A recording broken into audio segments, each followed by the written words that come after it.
కలియుగ భగవద్గీత ప్రేక్షకులకు స్వాగతం, సుస్వాగతం. నేను కలియుగ భగవద్గీత 15 భాషల్లో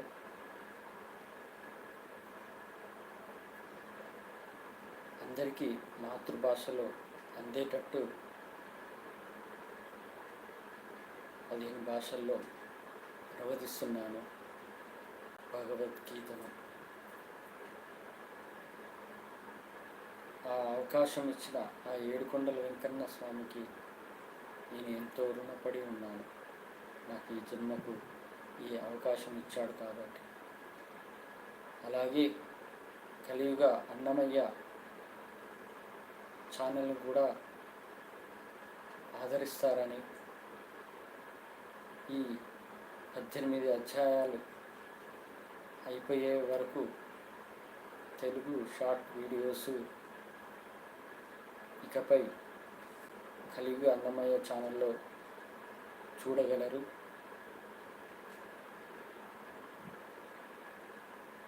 ఈ ఛానల్ని ఆదరించినట్టే కలియుగ అన్నమయ్య ఛానల్ కూడా ఆదరిస్తారని కోరుకుంటున్నాను. కలియుగ అన్నమయ్య ఛానల్ నిజమైన దైవభక్తి ఎలా ఉండాలి, మనం ఎలా ఉంటే ఆ దైవానుగ్రహం కలుగుతుంది అనేది ఆ ఛానల్లో చూడవచ్చు. లాంగ్ వీడియోస్ చూడండి. ఇక వాట్సాప్ ఛానల్స్, మీ యొక్క మాతృభాషలోనే వాట్సాప్ ఛానల్ ఉంటుంది. భగవద్గీత, కలియుగ భగవద్గీత. ఆ ఛానల్స్ కూడా లింక్స్ యూట్యూబ్ ఛానల్ ప్రొఫైల్లో లింక్స్ అవైలబుల్ ఉన్నాయి. మీరు చూసి ఆ లింక్ని సబ్స్క్రైబ్ ఆ లింక్ ద్వారా వాట్సాప్ ఛానల్ ఫాలో అవుతారని కోరుకుంటున్నాను.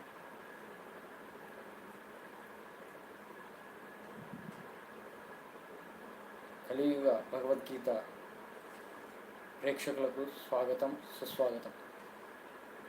ఇక మనము లాస్ట్ టైం ఒక కొటేషన్ చెప్పాను కదా, హీరో విజయన్. దాని గురించి మళ్ళొకసారి రిపీట్ చేసుకుందామా? నది మనల్ని మన మంచి గుణాలు, మంచి ఆలోచనలు, మంచి అలవాట్లు ఉంటే ఆ నది పైన ఉన్న పూలు వలె మనము దైవ మార్గాన వెళ్ళి సముద్రము అనే పరమాత్మలో మనం కలుస్తాము. ఆ నది కూడా మనకు సహాయం చేస్తుంది. అదే దైవ మార్గమే సహాయం చేస్తుందని చెప్పాను. అదే రాయి అయితే నీటిలో మునుగుతుంది. ఆ బరువు అనేది మనలో చెడు ఆలోచనలు, చెడు గుణాలు, చెడు అలవాట్లు ఇవి ఉండటం వల్ల ఆ రాయిలాగా నీటి అడుగున ఉండిపోతాము. దానివల్ల మనం ముందుకు కదలకుండా అక్కడనే ఉంటాము. అంటే దైవ మార్గంలో వెళ్ళకుండా మనం అక్కడనే ఉంటాము. అందుకే మనలో చెడు ఆలోచనలు అన్నీ తీసేసి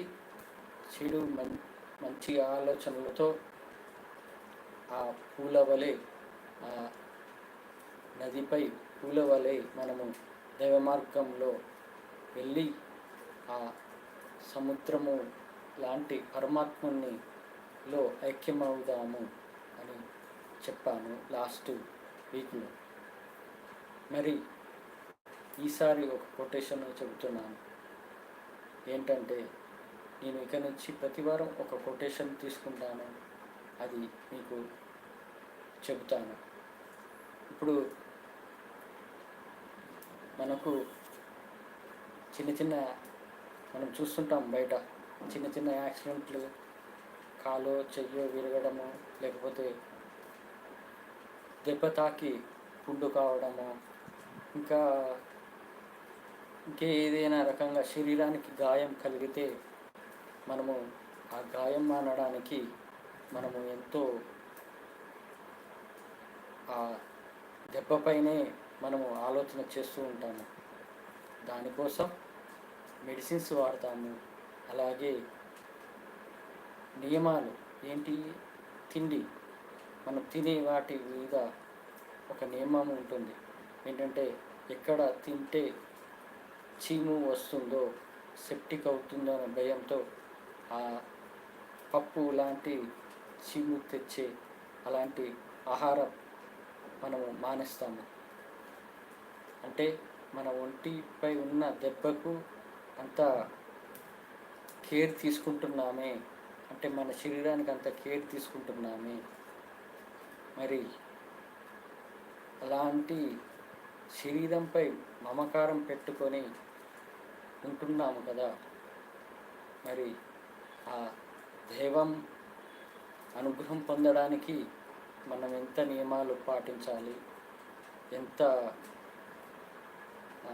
కేర్, అంటే మన ఆలోచనలపై, మంచి ఆలోచనలపై చెడు ఆలోచనలు పోగొట్టుకునేటట్టు ఎంత కేర్ తీసుకుంటామో అనేది ఆలోచించాలి.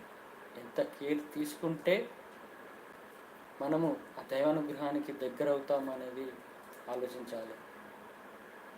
కొంతమంది ఒంటిపై మమకారం పెట్టుకొని దెబ్బ తాకితే అది మానేదాకా దాని మీద దృష్టి ఉంటుంది.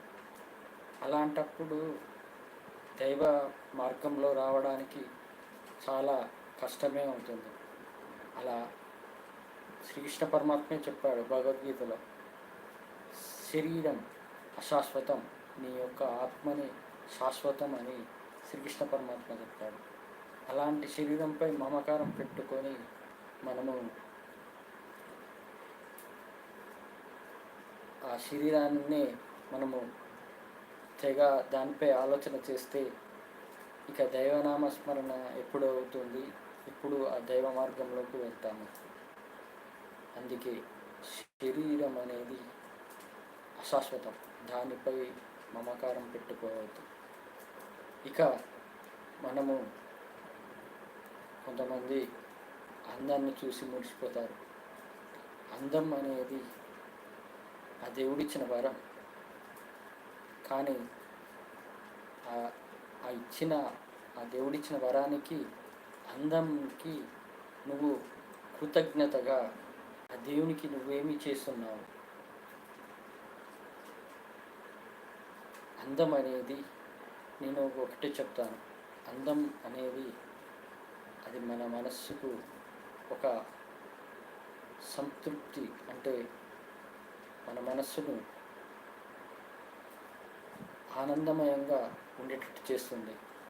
ఒక అందమైన అమ్మాయి కనపడితే చిన్న స్మైల్ వస్తుంది. ఆ అందమైన అమ్మాయి లాంటి మనస్సు కూడా మనకు ఉండాలి. ఆమెకు ఉంటుందో లేదో తెలియదు, కానీ మనకు ఆ అందమైన అమ్మాయిలాగా, ఆ ముఖంలోని అందంలాగా మన మనస్సు అందంగా ఉండాలని కోరుకోవాలి. అప్పుడే మనము ఎలాంటి అందం పైన ఆకర్షణ అనేది లేకుండా చేసుకుంటాము. అందంపై ఆకర్షణతోనే కొంతమంది జీవితాలు పాడవుతున్నారు. అలాంటి జీవితానికి, అంటే ఆ ఆకర్షణకు గురై కొంతమంది జీవితాలు నాశనం చేసుకుంటున్నారు కదా. అలాంటిది మనం ఆకర్షణ పోగొట్టుకోవాలంటే మనకు ఆ దైవ నామస్మరణ ముఖ్యం. మనము భగవద్గీత ప్రకారం ఈ శరీరం అశాశ్వతమని తెలుసుకోవాలి. ఇక ఆ దేహానికి దెబ్బ తగిలితే మానడానికి ఎంత మెడిసిన్స్ వాడతామో, మనము మనలో చెడు ఆలోచనలు, చెడు గుణాలు, చెడు అలవాట్లు పోవాలంటే మనము దైవనామస్మరణే చేయాలి. అది మనకు మెడిసిన్. ఇక మనము లాస్ట్ వీక్లో నేను చెప్పాను కదా, 100 క్వశ్చన్స్ పైన ఉన్నాయి. మనము ఈ కలియుగంలో జీవించాలంటే భగవద్గీత ప్రకారం ఎలా ఉండాలి, ఎలా ఉండకూడదు అనేది నేను రాసుకున్నాను 100 క్వశ్చన్ల పైన.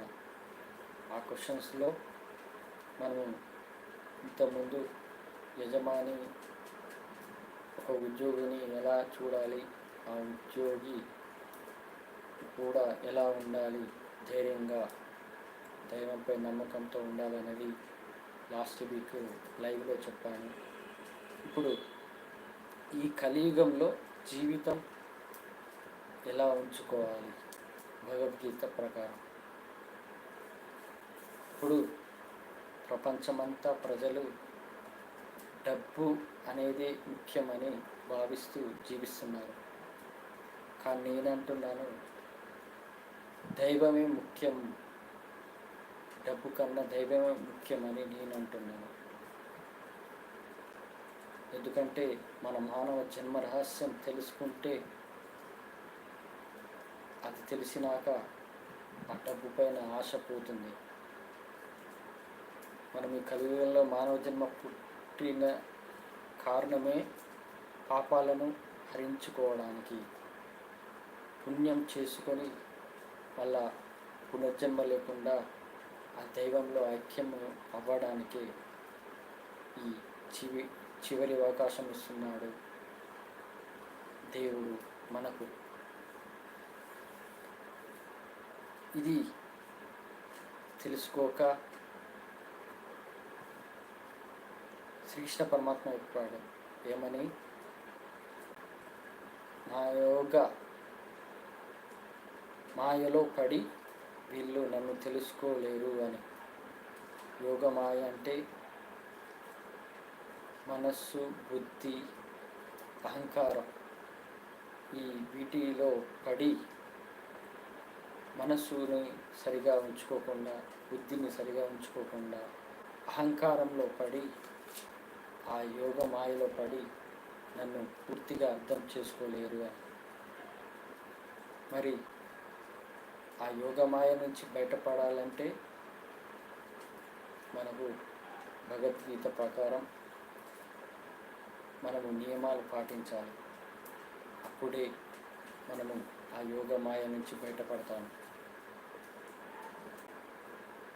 ఇప్పుడు ఈ డబ్బు అనేది శాశ్వతం జీవిస్తున్నారు కదా, మున్ముందు ఈ డబ్బు ఉన్న వాళ్ళు మళ్ళా వాళ్ళని దోచుకోవడానికి ఇంకో డబ్బున్నవాడు వస్తాడు. పేదవాడు జీవించడానికి కష్టాలు పడుతూ ఆకలి చావులు చనిపోయే రోజు వస్తుంది. అలాంటి కలియుగంలో మనము పుట్టకుండా చేసుకోవాలంటే మనం ఈ జన్మలోనే నా ద్వారా మీకు తెలియజేస్తున్నాడు ఆ ఏడుకొండల వెంకన్న స్వామి. అది ఈ జన్మకు నేనే ఆయనలో ఐక్యమవుతానని నాకు నమ్మకం ఉంది, మోక్షాన్ని పొందుతానని నమ్మకం ఉంది. మరి మీరు కూడా నాలాగే నా దారిలో వస్తే ఖచ్చితంగా మీరు కూడా మోక్షాన్ని పొందగలుగుతారు. అది నా ఛానల్ ద్వారానే, ఈ కలియుగ భగవద్గీత ఛానల్ ద్వారా మీరు మీ యొక్క మానవ జన్మ రహస్యాన్ని తెలుసుకోవచ్చు. అలాగే మోక్షాన్ని పొందడానికి దారిని కూడా చూపెడుతుంది. మనము ఈ కలియుగంలో జీవించాలంటే దాన ధర్మాలు చేయాలి.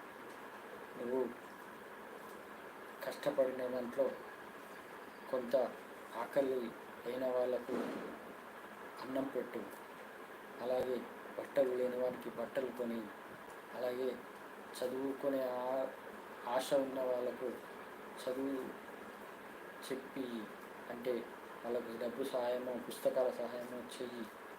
ఈ దాన ధర్మాలు, 3 ధర్మాలు చేస్తే చాలు, నువ్వు ఆ దైవ మార్గంలో వెళ్ళినట్టే.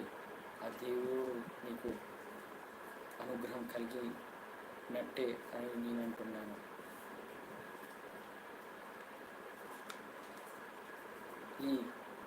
ఇలా మనము చేస్తే ఖచ్చితంగా మోక్షాన్ని పొందగలుగుతాము. ఇది మనం ఈ జీవిత లక్ష్యం.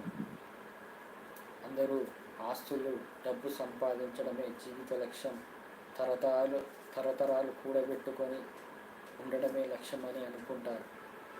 కానీ అది ఎంతవరకు కరెక్ట్ కాదు. ఎందుకంటే దేవుడే చెప్పాడు, డబ్బు అనేది అశాశ్వతం. నీ శరీరమే అశాశ్వతమైనప్పుడు అవి ఉంటే ఎంత లాభం, ఏమి లాభం? అందుకే మనము మోక్షాన్ని పొందడానికి, ఆ దైవానుగ్రహం పొందడానికి ఈ జన్మలోనే మనము ప్రయత్నం చేయాలి.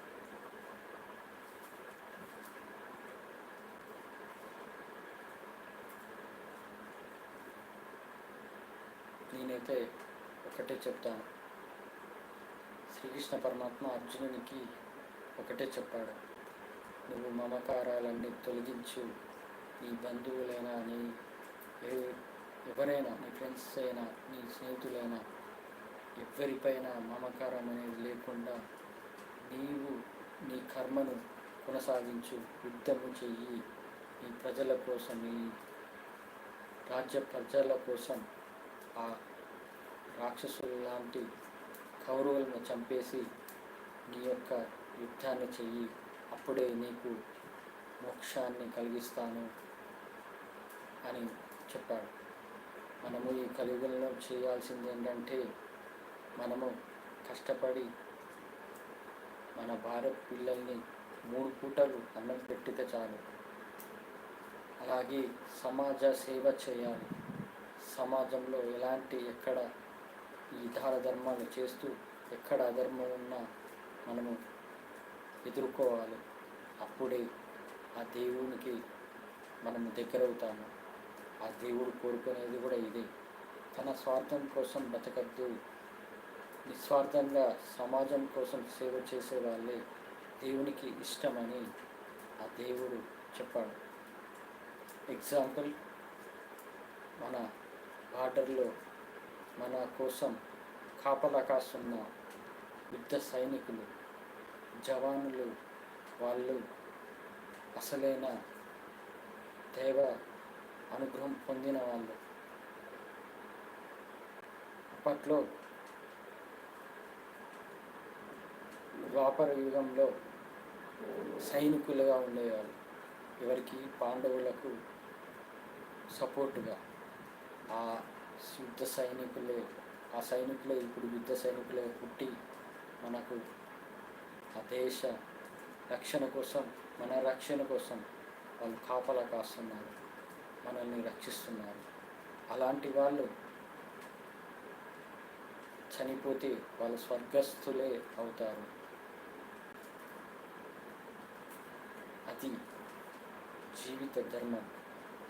మనము సమాజంలో ఎక్కడెక్కడ అధర్మం జరుగుతుందో దానికోసం కొద్దిగా ఆలోచించాలి. మనము తినడం, పడుకోవడం, తెల్లారిందా అని కాదు, మనము ఆ దేవుని కోసం ఏమి చేస్తున్నామనేది ఆలోచించాలి. అంతే తప్ప నీ స్వార్థంగా, నీ యొక్క స్వార్థంతో నీ కుటుంబమే ముఖ్యమని జీవిస్తే నీ యొక్క నెక్స్ట్ తరం కూడా ఎన్నో బాధలు పడాల్సి వస్తుంది. అది ఇప్పుడు మనము మన పిల్లలకు భగవద్గీత గురించి చెప్పి మనలో ఎంత ధైర్యం ఉందో, దృఢ నమ్మకం, దైవ నమ్మకంతో ఉంటున్నామో, మనము ఎలా ధర్మాలు చేస్తున్నామో, ఎలా సమాజ సేవ చేస్తున్నామో అనేది వాళ్ళకు తెలియజేస్తే తరతరాలు మోక్షాన్ని పొందుతారు. ఎందుకంటే వాళ్ళు మన నడవడికనే చూసి నేర్చుకొని వాళ్ళు నెక్స్ట్ జనరేషన్ కూడా, వాళ్ళ పిల్లలు కూడా నేర్పుతారు. కలియుగంలో జీవించాలంటే సుఖంగా, కష్టాలు లేకుండా, బాధలు లేకుండా దైవానుగ్రహం పొంది మోక్షాన్ని పొందాలంటే భగవద్గీత ఒక్కటే దారి. అది తెలిసిన వాళ్ళకు ఖచ్చితంగా వాళ్ళు మోక్షాన్ని పొందుతారు.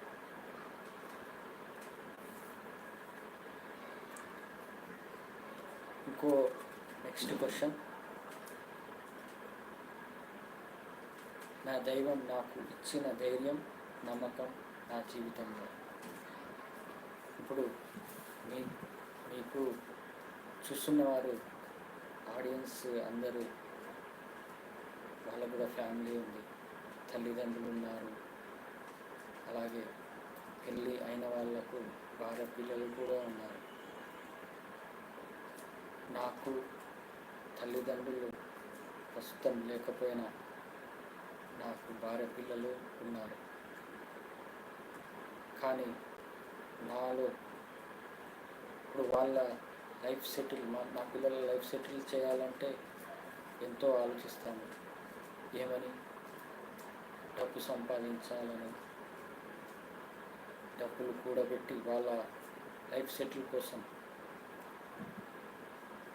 మనము దాచిపెట్టాలని, ఎంతో వాళ్ళ లైఫ్ సెటిల్ కోసం ఎన్నో ఆలోచనలు చేస్తాను. కానీ నేను అలా చెయ్యను. ఎందుకంటే నాకు ఆ ఏడుకొండల వెంకన్న స్వామి తోడున్నాడు కాబట్టి. నన్ను ఇప్పుడు జీవిస్తున్నాను, సంతోషంగా జీవిస్తున్నాను. మనము జీవించేది ఒకరికి ఉపయోగపడాలి, కానీ మన స్వార్థం కోసమే జీవిస్తే అది ఒక దొంగ తన స్వార్థం కోసం ఎన్నో దొంగతనాలు చేస్తాడు. కానీ ఆ దొంగతనం చేసిన డబ్బుతోటి తిండి తినడం అది అతనికి కూడా అరగదు. అంటే అది అతనికి కూడా మంచిది కాదు. అలా మనము స్వార్థంగా ఆలోచించకుండా మనము నిస్వార్థంగా సమాజం కోసం ఆలోచించాలి.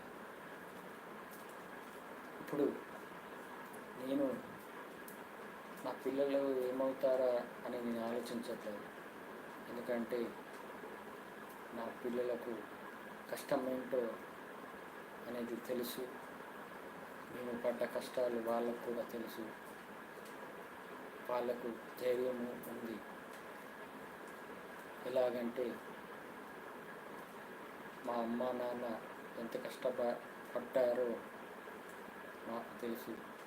కాబట్టి నేను కూడా ఇలాంటి కష్టాన్ని ఎదుర్కోగలను అని మా ద్వారా నేర్చుకున్నారు. మరి నేను కష్టపడమే కాదు,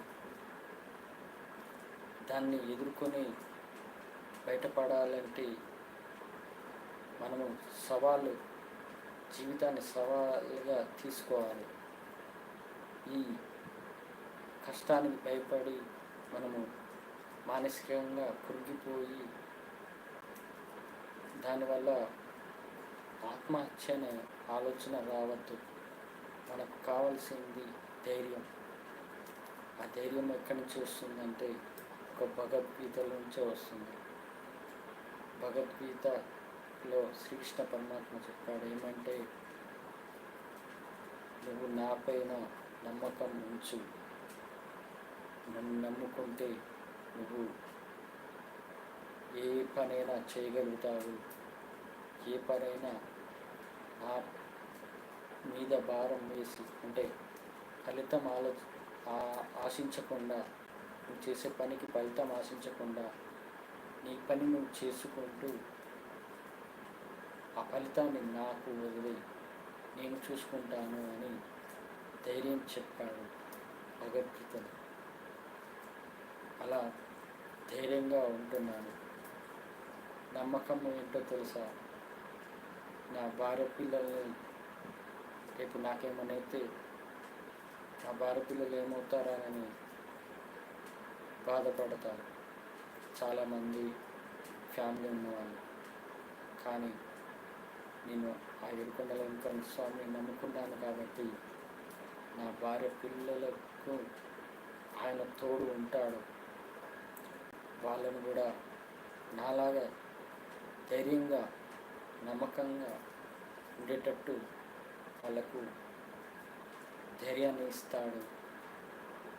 వాళ్ళకు ఎల్లప్పుడూ తోడుగా ఉంటాడు. నన్ను రక్షిస్తున్నట్టే నా భార్య పిల్లలను కూడా రక్షిస్తాడు. ఇంకొకటి కూడా చెప్తాను, ఎవరైతే నిజమైన దైవభక్తితో తన దైవాన్ని నమ్ముతారో, తన దైవానుగ్రహం పొందుతారో, అలాంటి వాళ్ళకు వాళ్ళ బంధువులైనా సరే, స్నేహితులైనా సరే, ఇంకెవరైనా సరే ప్రేమగా ఎవరి మీద ఉంటుందో, అంటే వాళ్ళు మంచిగా ఉండాలని కోరుకునే ఆలోచన వస్తుంది వారిపైన, ఆ ఆలోచన వచ్చిన వాళ్ళ మీద నాతో పాటే కాదు వాళ్ళపైన కూడా దైవానుగ్రహం ఉంటుంది. ఆ దేవుడు శ్రీకృష్ణ పరమాత్మ కూడా చెప్పాడు, ఎవరైతే నన్ను ఆశ్రయిస్తారో వాళ్ళతో పాటు వాళ్ళ చుట్టుపక్కల ఉన్న వాళ్ళను కూడా నేను రక్షిస్తూ ఉంటాను అని. అది నా బంధువులైనా సరే, నా స్నేహితులైనా సరే, ఇంకెవరైనా నా క్షేమం కోరే వారు ఎవరైనా సరే, వాళ్ళు నాలాగా రక్షించినట్టే వాళ్ళని కూడా నా దేవుడు రక్షిస్తాడు. ఇది సత్యం. ఎందుకంటే నాకు తెలుసు ఎవరు అసలైన స్నేహితుడు ఎవరో, అసలైన బంధువు ఎవరో ఆ ఏడుకొండల వెంకన్న స్వామి నాకు తెలియజేశాడు. మరి అలాంటి వాళ్ళను నేను ఎప్పుడు క్షేమంగా ఉండాలని, వాళ్ళకు ఎల్లప్పుడూ తోడుగా ఉండు అని కోరుకుంటాను. ఎక్కడో ఉక్రెయిన్ ప్రజల కోసం నేను ప్రార్థన చేశాను. అలాంటిది నా బంధువులు, నా స్నేహితులు, నా క్షేమం కోరే వాళ్ళ కోసం నేను ఎందుకు ఆలోచించను? వాళ్ళ క్షేమము నా క్షేమం అని భావించి నా దేవునికి నేను వాళ్ళ క్షేమం కోసం నేను ప్రార్థిస్తాను. అది నాలో ఉన్న దైవగుణం, ఆ ఏడుకొండల వెంకన్న స్వామి గుణం. నేను ప్రపంచాన్ని పేదవాళ్ళు అనే లేకుండా ఉండాలనే చెయ్యాలనే భావన నాకుంది. ఎక్కడో ఆఫ్రికన్ దేశంలో తిండి దొరకడానికి వాళ్ళకు సోర్స్ లేక అడుక్కుంటున్నారు. ఆ దేశ ప్రజలు, నల్ల జాతీయులు అడుక్కుంటున్నారు, మాకు తిండి పెట్టండి అని. అలాంటి దేశం ప్రజలు సురక్షితంగా ఉండాలంటే మనం ఆ దైవాన్ని ప్రార్థించాలి. ప్రపంచమంతా నిరుపేద అనేవాడు లేకుండా ఉండాలి. కానీ నాలో ఆలోచనలు అనేవి చాలా ఎక్కడికో, ఏంటంటే ఇలా చేస్తే బాగుండు, ఇలా చేస్తే వాళ్ళ బాధలు పోతాయి అనే ఆలోచన ఉంటుంది. కానీ నాకు అలాంటి శక్తి అనేది నాకు ఆ దేవుడు ఇవ్వాలి. ఎందుకంటే ఈ దేశం, మన దేశం ఇండియాలోనే ఉంది, మత ద్వేషం ఉంది. అలాగే పేదవాడిని తొక్కేయాలనే, పైకి రాకుండా ఆపాలనే ధనవంతుడి ద్వేషమైనా కావచ్చు, ఇంకేదైనా కావచ్చు, తనకన్నా పైకి రావద్దనే ఆలోచన ఉన్న వాళ్ళైనా ఈ చదువుకుందామనే వాళ్ళు పైకి రావడానికి ఎంతో కష్టపడుతున్నారు. అంత కష్టపడి ఐఏఎస్ ఐపీఎస్ అయినా చివరికి వాళ్ళు ఒకరి కింద ఏమీ చేయలేని పరిస్థితిలో ఉన్నారు. అలాంటి వాళ్ళ గురించి ఆలోచిస్తే అలాంటి వాళ్ళకు సమాజ సేవ చేయాలి అనే భావన ఉన్న వాళ్ళు ఐఏఎస్ ఐపీఎస్ ఆఫీసర్లు కొంతమంది ఉంటారు. అలాంటి వాళ్ళకు ఆ దేవుడు ఒక ఛాన్స్ ఇవ్వాలి.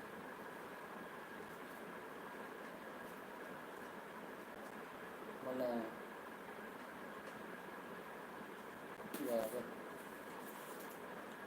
ఇక మనము అలా దేశం కూడా చాలా పేదవాడులాగానే ఉంటున్నాడు. ధనవంతుడిగా ఇంకా పైకెక్కుతున్నాడు.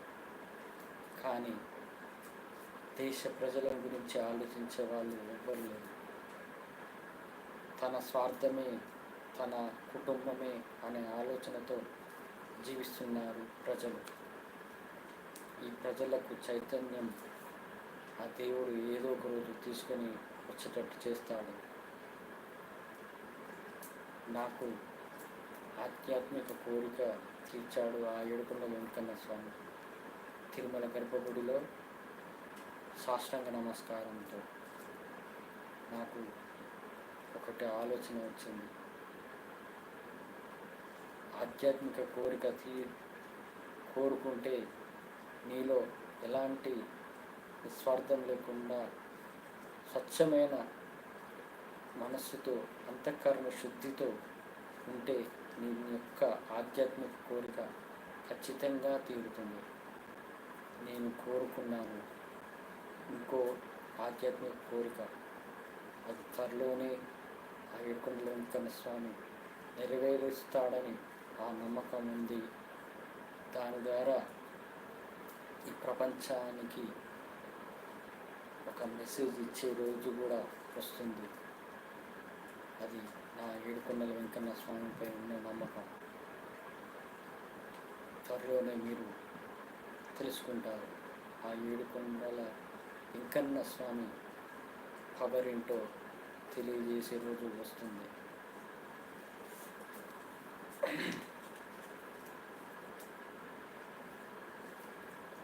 ఆ ఏడుకొండల వెంకన్న స్వామిపై ఉన్న నమ్మకమే నా ధైర్యం.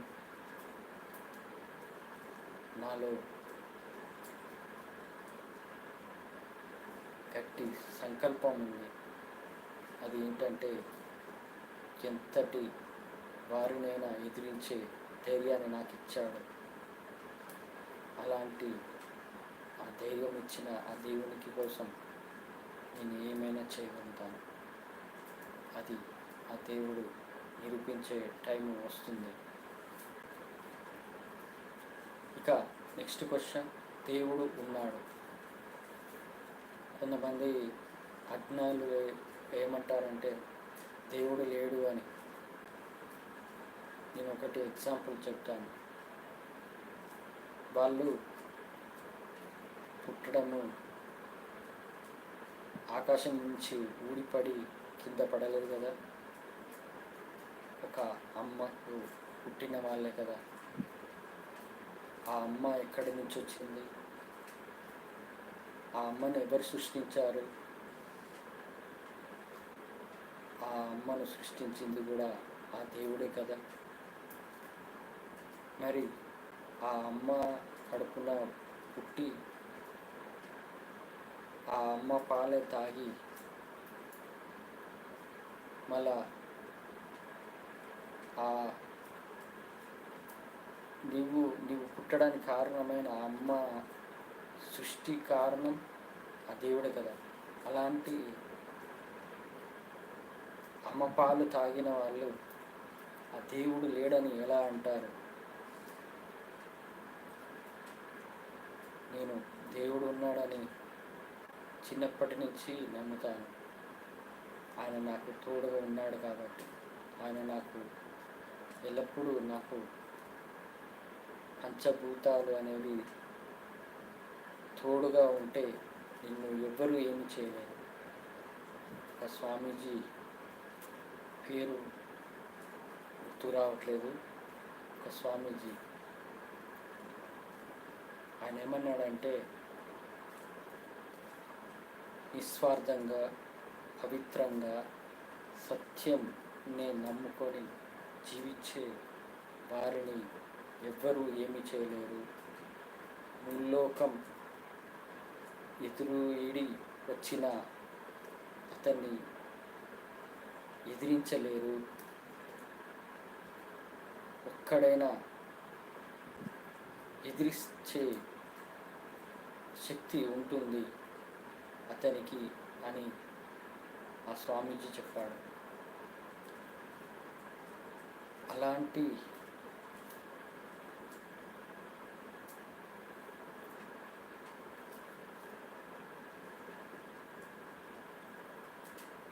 ఆ శక్తి అనేది మనము తెచ్చుకోవాలంటే ఒక భగవద్గీతే కారణం, భగవద్గీతనే దారి.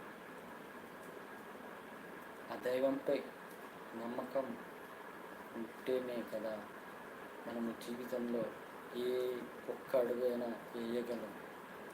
అలాంటిది నమ్మకం లేకుండా తనే అహంకారంతో తనే దేవుడని మాయమాటలు చెప్పి ముసుగు వేసుకొని తిరుగుతున్న వాళ్ళు ఎంతోమంది ఉన్నారు. అలాంటి మాయమాటలు చెప్పి ఉన్న వాళ్ళనే నమ్ముతారు ఈ ప్రజలు. కానీ భగవద్గీత చెప్పిన శ్రీకృష్ణ పరమాత్మని నమ్మరు. శ్రీకృష్ణ పరమాత్మ సనాతన ధర్మం అని అంటారే హిందువులు, ఆ హిందువులే ధర్మాన్ని నెరవేరుస్తున్నారా? ఆ ధర్మాన్ని పాటిస్తున్నారా? రాముడు లాంటి మనిషిని పుట్టించి దేవుడిలాగా పూజిస్తున్నారే. శ్రీకృష్ణ పరమాత్ముని పుట్టించిన ఆ దేవుడిని మానవుడిగా పుట్టించిన ఆ శ్రీకృష్ణుడిని మనం దేవునిగా పూజిస్తున్నామే. వాళ్ళు మనకు నేర్పలేదా ఎలా ఉండాలి? ధర్మంగా, ధైర్యంగా, ఓపికగా, అధర్మానికి ఎదురీడాలని ఇవన్నీ ఉన్నాయి. అలాంటి శ్రీకృష్ణ పరమాత్మ చెప్పిన మాటలే చెవిన పెట్టి, అంటే వినటం, పాటించకపోవడం అలా చేస్తున్నారే. మరి మీరు సనాతన ధర్మాన్ని ఎలా పాటిస్తున్నారు? ఒకరు ద్వేషంతో, ఒకరు ఈర్ష్యతోటి, ఒకరు అహంకారంతో, ఒకరు కామంతో, ఒకరు డబ్బు పిచ్చితోటి, ఒకరు బంగారం పిచ్చితోటి, ఒకరు పదవి పిచ్చితోటి ఎంతోమంది ఉంటున్నారు. మరి ఎవరు సనాతన ధర్మం పాటిస్తున్నారు? ముస్లింలు ఎక్కడో పాకిస్తాన్లో పుట్టిన వాళ్ళు టెర్రరిస్టులు అయితే, మన దేశంలోని అందరూ ముస్లింలు టెర్రరిస్టులని ఎందుకంటారు? ఎలా అంటారు?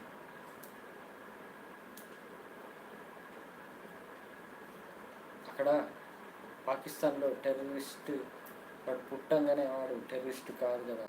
వాడిని పెంచి టెర్రరిస్ట్గా మార్చిన వాడు రాక్షసుడు. అలాంటి రాక్షసుల మధ్య పెరిగిన వాళ్ళు టెర్రరిస్టులు. అలాంటి వాళ్ళు అందరూ టెర్రరిస్టులని ఎలా అంటారు? ఇప్పుడు మన హిందువులే ఉన్నారు. హిందువుల్లో దుర్మార్గులు లేరా? రాక్షసులు లేరా? పోలీస్ స్టేషన్కి తల నరికి తల పట్టుకొని ఒక సినిమా హీరోలాగా తల పట్టుకొని పోలీస్ స్టేషన్ ముందు నిలబడ్డారు. అది హిందువుగా పుట్టిన వాడే కదా. మరి అక్కడ అధర్మమే కదా. మరి ఎంతోమంది హిందువులలో కూడా దుర్మార్గులు ఉన్నారు. హత్యలు చేస్తున్నారు, డబ్బు కోసం అత్యాచారాలు చేస్తున్నారు, ఇంకా ఎన్నో చెడు పనులు చేస్తున్నారు, దొంగతనాలను ఇంకేమైనా. మరి వాళ్ళ హిందువులందరూ రాక్షసులని అన్నాము కదా. మరి అట్లాంటప్పుడు ముస్లింలందరూ టెర్రరిస్టులని ఎలా అంటారు? ఈ మతద్వేషం పెంచే హిందువులారా. అందుకే నేను అంటున్నాను, నాకు ఆ దేవుడు ఏడుకొండల వెంకన్న స్వామి తెలియజేశాడు, అందరిలో నేనే ఉన్నాను, ఎవరి రూపమైన ఎవరి సహాయంతో నిన్ను రక్షిస్తాను, రక్షిస్తూనే ఉంటానని నాకు నిరూపించాడు ఆ ఏడుకొండల వెంకన్న స్వామి. ఒక ముస్లిం ఫ్యామిలీ నా భార్యను హాస్పిటల్కి తీసుకెళ్ళి ట్రీట్మెంట్ చేయించారు.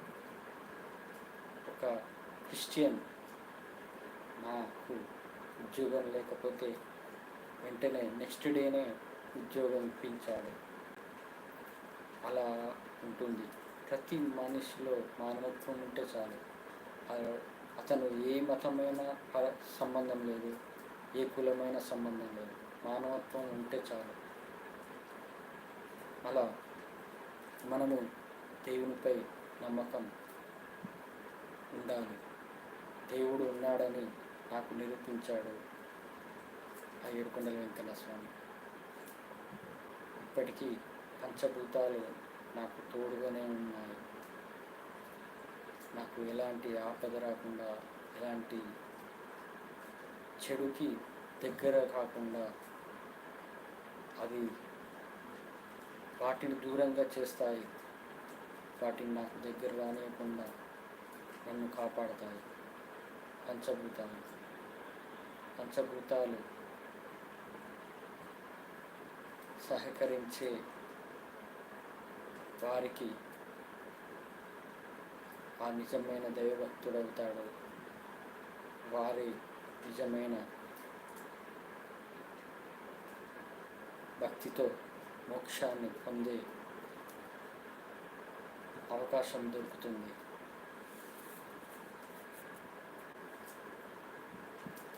మానవ జన్మకి లక్ష్యం ఉండాలి. డబ్బు సంపాదించడము, ఆస్తులు సంపాదించడము, తరతరాలు కూడబెట్టడం కాదు. నువ్వు ఈ మానవ జన్మ ఎందుకు పుట్టావో ఆలోచించు. ఈ మానవ జన్మ ఎందుకు పుట్టాము, ఈ మానవ జన్మ సార్థకం ఎలా చేసుకోవాలి, ఈ జన్మ మళ్ళీ ఈ కలియుగంలో ఈ మానవ జన్మ పుట్టకుండా మళ్ళీ ఈ మూగజీవాల్లో పుట్టి పాపకర్మలు అనుభవించి చివరికి నీకు చివరి అవకాశమైన మానవ జన్మను పుణ్యంతో అవకాశం ఇచ్చిన ఆ దేవుడు పుణ్యాలతో నీ పాపకర్మను కడుక్కొని హరించుకొని నువ్వు ఎప్పుడైతే పుణ్యం చేస్తూ నీ దైవ మార్గాన్ని వెళ్తావో అప్పుడు నీకు పునర్జన్మ లేకుండా మోక్షాన్ని పొందుతావు. మరి ఆ మానవ జన్మ లక్ష్యం ఉండాలి ప్రతి ఒక్కరికి. మానవుడిగా పుట్టినందుకు ఒకటి ఆలోచించాలి. వయసు ఉన్నంత వరకు కష్టపడతావు, కూడబెడతావు. ముసలివాడి అయినాక ఏమి చేస్తావు? ఏదో ఒక కాలక్షేపానికి పనులు చేసుకుంటూ కూర్చుంటావు. కానీ నువ్వు చేయాల్సింది ఇంకొకటి ఉంది. అది నీకు తెలియని రహస్యం ఒకటి ఉంది. అది మానవ జన్మ రహస్యం. ఆ మానవ జన్మ రహస్యం తెలుసుకో. ఈ జన్మకు మళ్ళీ పునర్జన్మ లేకుండా చేసుకో. ఆ శ్రీకృష్ణ పరమాత్మే చెప్పాడు. భగవద్గీత ప్రకారం ఎవరైతే నన్ను ఆశ్రయిస్తారో, ఎవరైతే చివరి మరణ సమయంలో నా స్మరణ చేస్తారో, నేనే శరణు అని కోరుకుంటారు, వాళ్ళకి మోక్షాన్ని ప్రసాదిస్తానని. ఇప్పుడు కొన్ని రోజులలో కలియుగ భగవద్గీత అధ్యాయం 8 రాబోతుంది. అందులో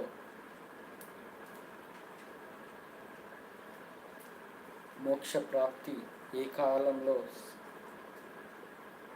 సమయంలో చనిపోయిన వాళ్ళకు మోక్ష ప్రాప్తి కలుగుతుంది, ఏ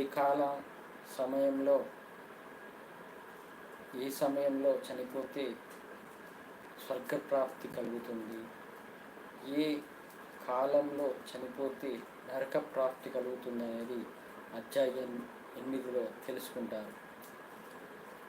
ఇదైనా తెలుసుకొని మీరు మారుతారని కోరుకుంటున్నాను.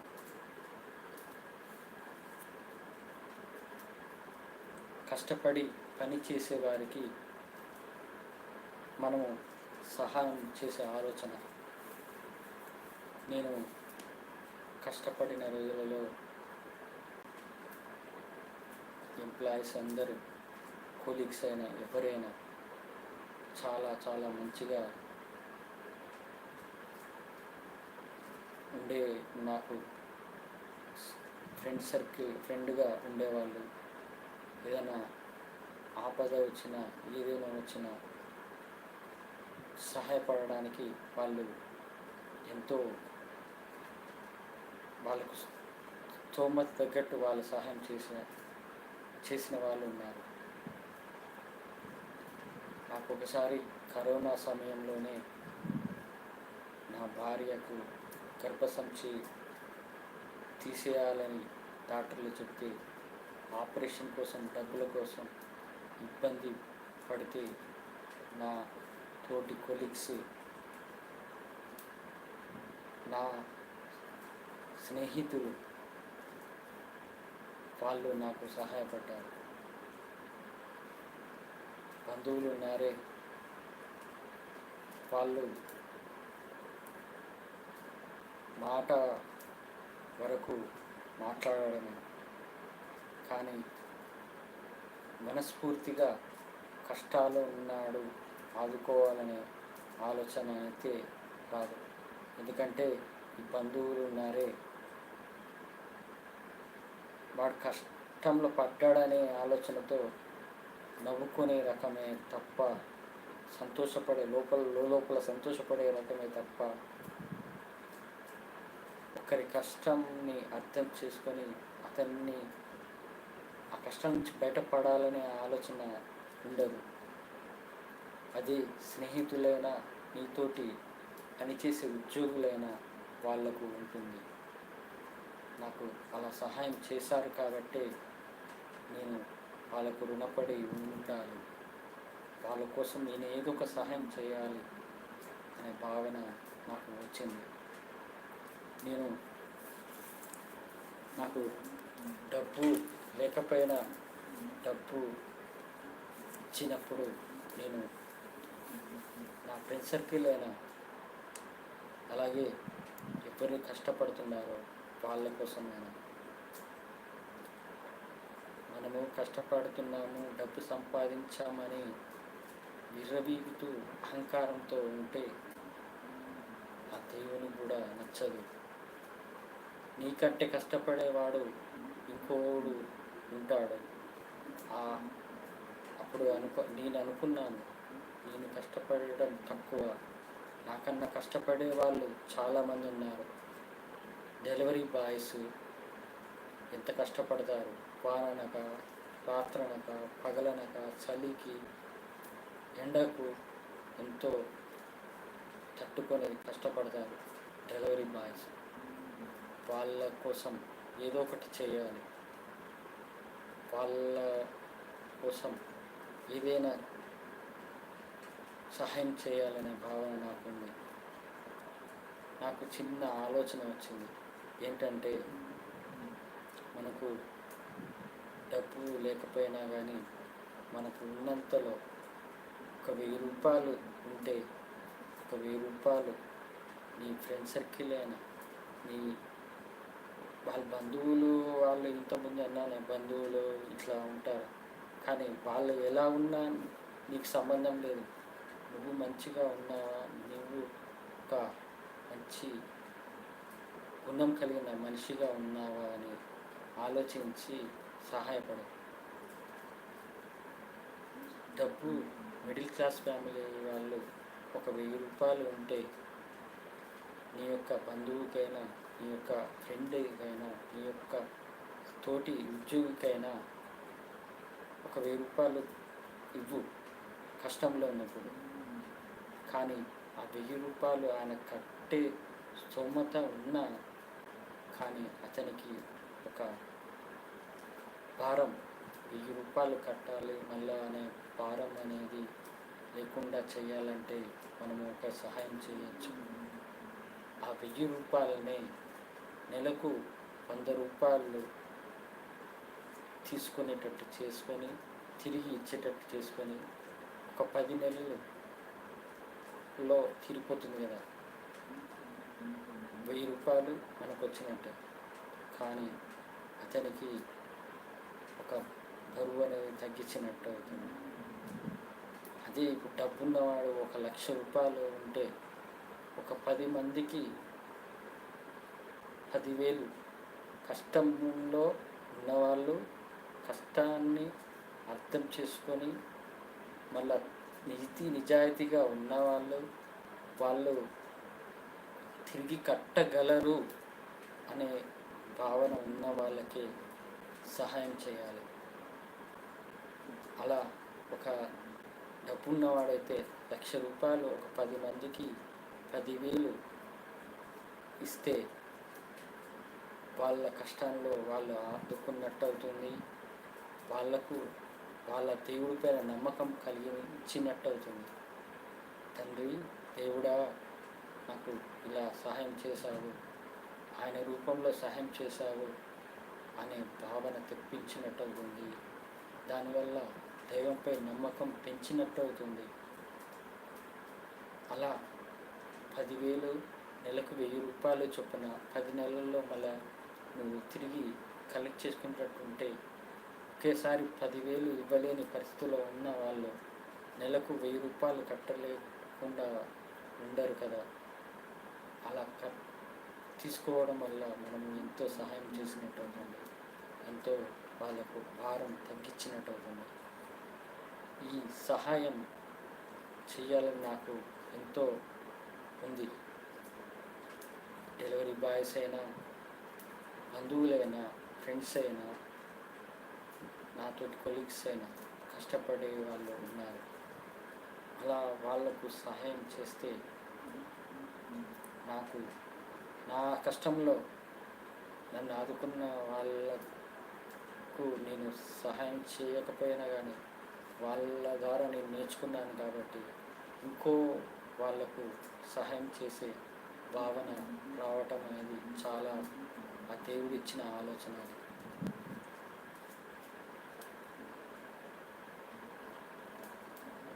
ఇప్పుడు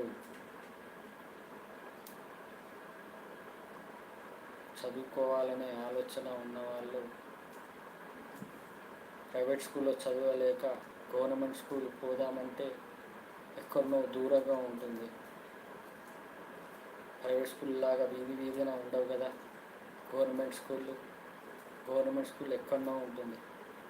కానీ వాళ్ళకు ఒక బస్సు ఉంటే, గవర్నమెంట్ స్కూల్ బస్సు ఉంటే ఎంత బాగుంటుంది.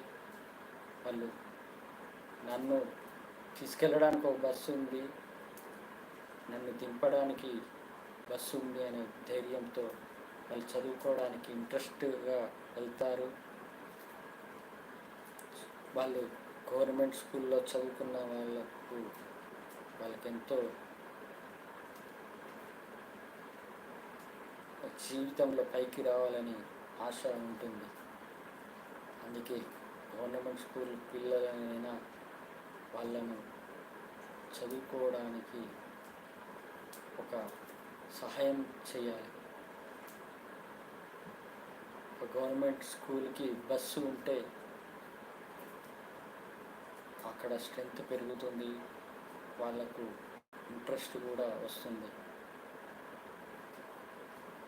వాళ్ళ తల్లిదండ్రులు చదివించలేకపోయినా ఆ గవర్నమెంట్ స్కూల్ బస్సు వల్ల వాళ్ళంతటా వాళ్ళే బయటికి వచ్చి చదువుకుంటాను, నేను వెళ్తాను అనే ధైర్యంతో వెళ్తారు. కానీ ఇప్పుడున్న గవర్నమెంట్ ఎలా ఉంది? ఉద్యోగాలకు జీతాలు ఇవ్వలేక పరిస్థితి ఉన్నది. గవర్నమెంట్ స్కూల్ బస్సులు పెడతారా? అది ఆ దేవునికే వదిలేయాలి.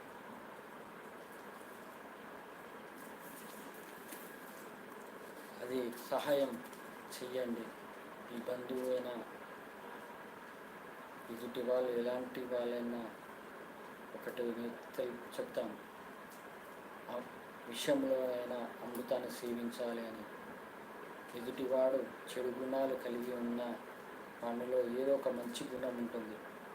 ఆ మంచి గుణాన్ని గుర్తించి నువ్వు అతనికి సహాయపడు. ఆ మంచి గుణం వల్ల సహాయపడితే అతనిలో మార్పు రావచ్చు. అతనిలో ఉన్న చెడు గుణాలు కూడా వెళ్ళిపోయేటట్టు ప్రయత్నం చెయ్యొచ్చు. అందుకే మనము ఒకరి చెడు గుణాలను పట్టించుకోవద్దు.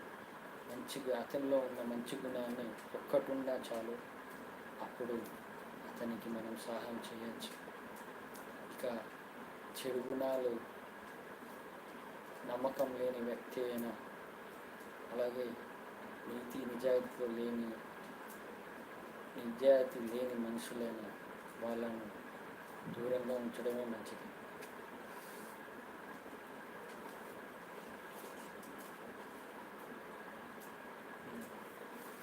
ఇంకొక నెక్స్ట్ క్వశ్చన్, ఆ దేవుని దృష్టిలో మనం ఒక జీవియే. భూలోకంపై మనుషులుగా పుట్టాము, మనం దైవానుగ్రహం పొందాము అనే భావన చాలామందికి ఉంది. కానీ ఆ దేవుడు సృష్టించింది నిన్ను ఒక మాయలో అని తెలుసుకోవాలి. మూగజీవాలు ఉన్నాయి, సముద్ర జీవాలు ఉన్నాయి, ఎక్కడో ఎన్నో జీవాలు ఉన్నాయి. అవన్నీ పుడుతున్నాయి, చస్తున్నాయి. మనం కూడా పుడుతున్నాము, చస్తున్నాము, మళ్ళీ పుడుతున్నాము. ఎవరైతే ఈ మూగజీవాల్లో పాపకర్మాలను అనుభవించి చివరి అవకాశంగా ఇచ్చిన ఈ మానవ జన్మలో పుణ్యాలు పెంచుకోవడానికి, పాపాలను హరించుకోవడానికి ప్రయత్నం చేస్తారు.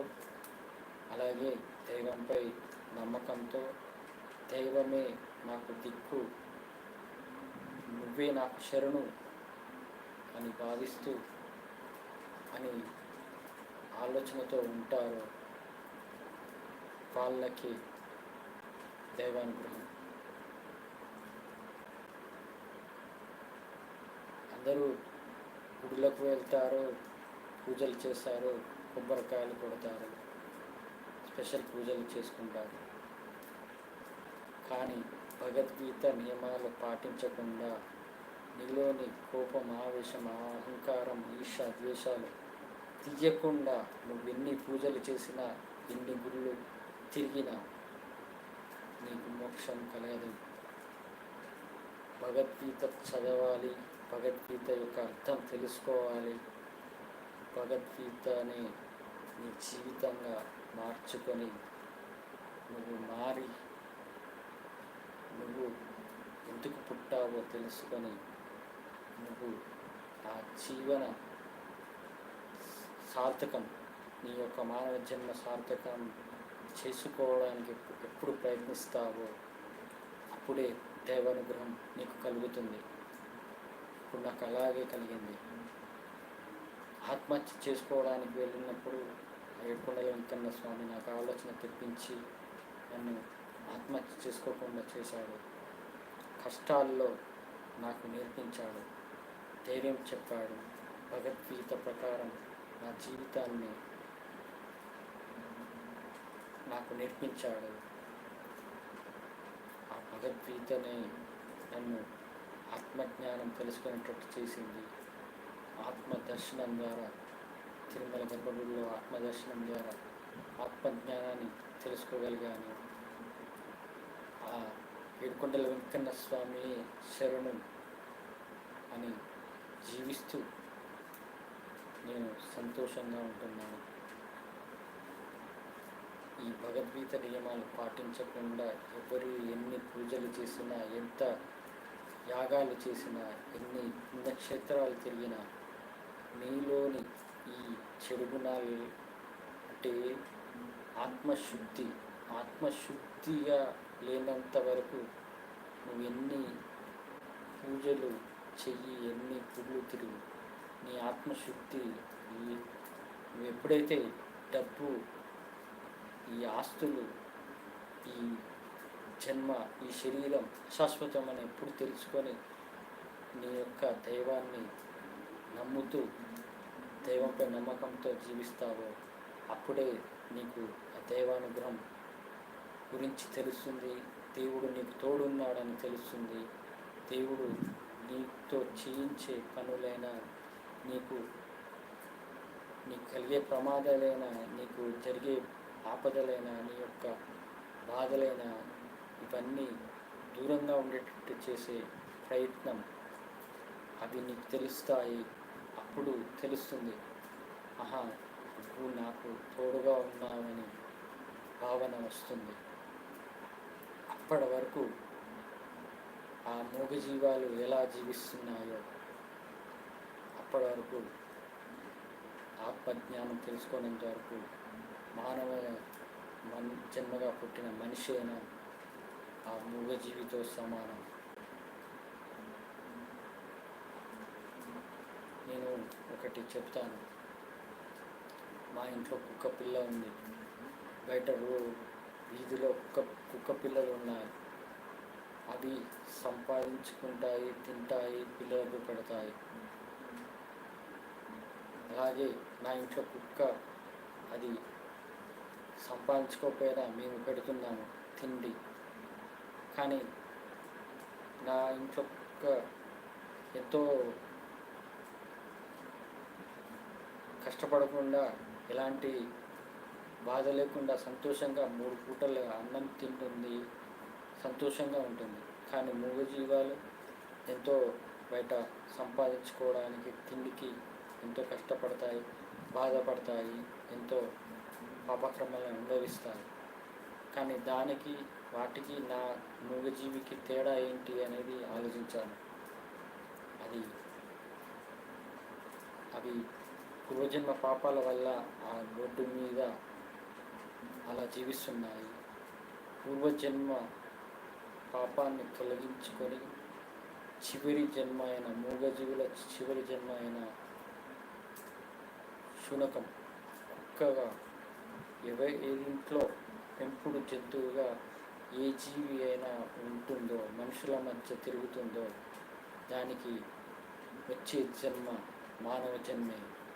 ఇది ఒక బుక్లో చదివాను, అది తెలుసుకున్నాను కాబట్టి చెబుతున్నాను. ఆ మూగజీవి నా ఇంట్లో పెరుగుతున్న కుక్కపిల్ల అది నెక్స్ట్ జన్మ మానవ జన్మని. ఎందుకంటే మానవులు ఎలా జీవిస్తున్నారు, మానవులు ఎలా ఉంటున్నారు అనేది అన్నీ తెలుసుకుంటుంది కాబట్టి దాని ద్వారా నెక్స్ట్ మానవ జన్మగా పుడుతుంది. మరి ఆ మూగజీవి కష్టపడి వాటి పిల్లల కోసం ఎంతో కష్టపడి జీవిస్తుంది, పెంచుతుంది. కానీ పుణ్యం చేయడం అనేది వాటికి తెలియదు, అది చేసే అవకాశం లేదు. కానీ మనిషికి పుణ్యం చేసే అవకాశం ఉంది. పుణ్యం చేసే మార్గం ఉంది. వాటికి జ్ఞానం లేదు. మనిషికి జ్ఞానం తెలుసుకునే బ్రెయిన్ ఇచ్చాడు దేవుడు. ఆ జ్ఞానంని తెలుసుకొని ఆ దైవ మార్గంలో వెళ్ళి పుణ్యకర్మలు చేసి ఆ మోక్షాన్ని పొందేలాగా అవకాశం ఇచ్చాడు ఈ మానవ జన్మకి. మరి భగవద్గీత నియమాలు పాటించిన వాళ్ళకి ఈ మానవ జన్మలో పునర్జన్మ లేకుండా చేస్తానని ఆ శ్రీకృష్ణ పరమాత్మ చెప్పాడు కదా. మరి ఎందుకు ఇంత చిన్న లాజిక్ ఎందుకు అర్థం కావట్లేదు ఈ జనాలకు అనేది అది వాళ్ళు ఎంత అమాయకులుగా ఉంటున్నారు అనేది ఆ దేవుడికి ఒకటే, ఆ ఏడుకొండల వెంకన్న స్వామి ఒకటే చెప్తున్నాడు. వీళ్ళందరూ అమాయకులు.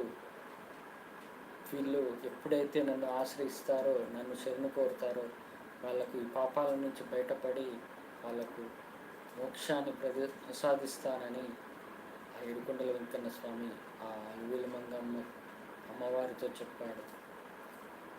ఈ చిన్న లాజిక్ జనాలకు ఎందుకు అర్థం కావట్లేదు? భగవద్గీత అంటే ఎందుకు అలా చావు కాడ పెట్టే పాటలాగా ఆలోచిస్తున్నారు? ఇది నిజంగా ఆ దేవునికి కూడా కోపం వస్తుంది. ఏమంటే ఇంత ఓపిక పడుతుండు, ఇంత ఓపికగా ఉంటున్నా కానీ ప్రజలకు అర్థం కావట్లేదు, భగవద్గీత అంటే తెలుసుకోవట్లేదు అనే భావన ఉన్న వాళ్ళు ఎప్పటికీ మోక్షాన్ని పొందలేరు. చిన్న లాజిక్ యూజ్ చేయండి. భగవద్గీత ప్రకారం నడిచిన వాళ్ళకి దైవానుగ్రహం కలుగుతుంది. నువ్వు ఎన్ని పూజలు చేయి, ఎన్ని హోమాలు చేయి, ఎన్ని పుణ్యక్షేత్రాలు తిరుగు, భగవద్గీత నియమాలు పాటించిన వాళ్ళకి. ఇక సమయం అయిపోయింది కాబట్టి ఈ వారం ప్రేక్షకులందరికీ అందరూ అర్థం చేసుకుంటారని ఈ కలియుగ భగవద్గీత ఛానల్ని ఇంకా ఆదరిస్తూ 18 అధ్యాయాలు తొందరలో కంప్లీట్ చేసి ఆ ఏడుకొండల వెంకన్న స్వామి ప్రపంచానికి అధిపతి అని నిరూపించే రుజువులతో సహా నిరూపించే రోజు వస్తుంది. అప్పుడు ఆ ఏడుకొండల వెంకన్న స్వామి మీకు తెలియజేస్తాడు. ఓం నమో వెంకటేశాయ నమః.